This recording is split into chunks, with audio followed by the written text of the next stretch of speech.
Hi, my name is Chad Richardson with ICP Factory. I'm here to talk to you today about the ICP Ion Gray Thermostat, how to get it connected to your Wi-Fi network, and some of the features you'll be using. First thing you'll need to do is to download the Ion Home app.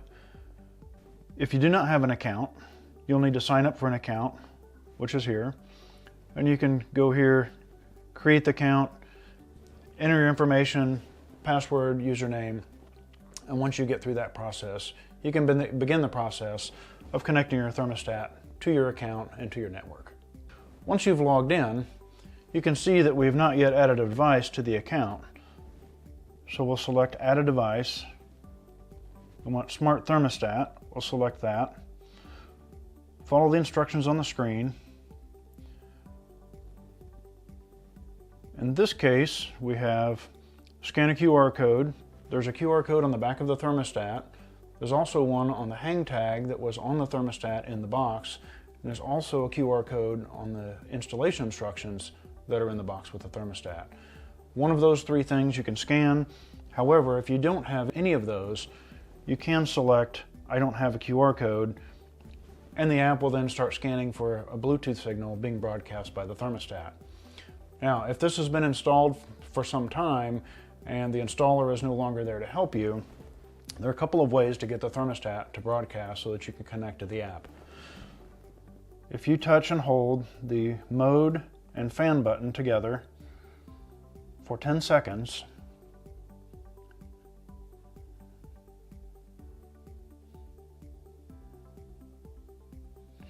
you will see NR come up on the screen, which means network reset. Touch the fan button to confirm, and after a few seconds, the thermostat will reset.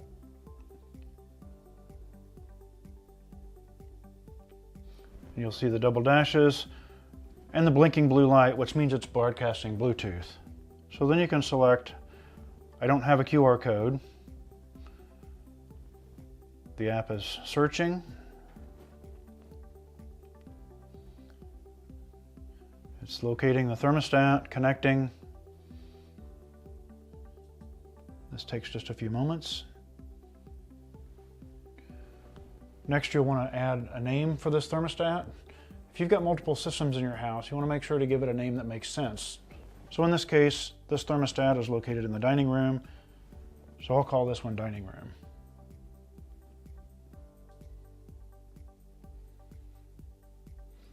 Click Continue. You'll be able to select your dealer. I'm going to skip this for now. We want to connect to a network, so you'll select your network name and continue through the process. Once your thermostat is connected to your network, you can then go in and make adjustments to your temperature settings. You also have comfort profiles, wake, away, home, and sleep, which all can have their own individual temperature settings for heating and cooling. And then you can go in and drop those into your schedule based on day of the week, and you can set a time for each of those so that it happens according to your daily schedules. You also have some settings for your fan. You can run an auto, continuous fan is on, or circulate, which will run for 20 minutes per hour. You have mode settings, heat, cool, auto, which will automatically adjust between heating and cooling based on the temperature swings, particularly in the spring and fall, or off if you're not running to run your heating or cooling. We also have up here in the little dots information about the perimeter light, the brightness level, which is adjustable by day or night. You can lock the display to keep little children from coming in and making unwanted adjustments. You can see the operating status of the equipment.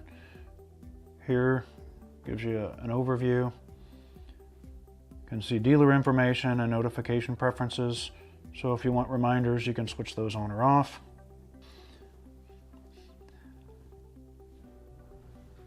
And then just temperature control.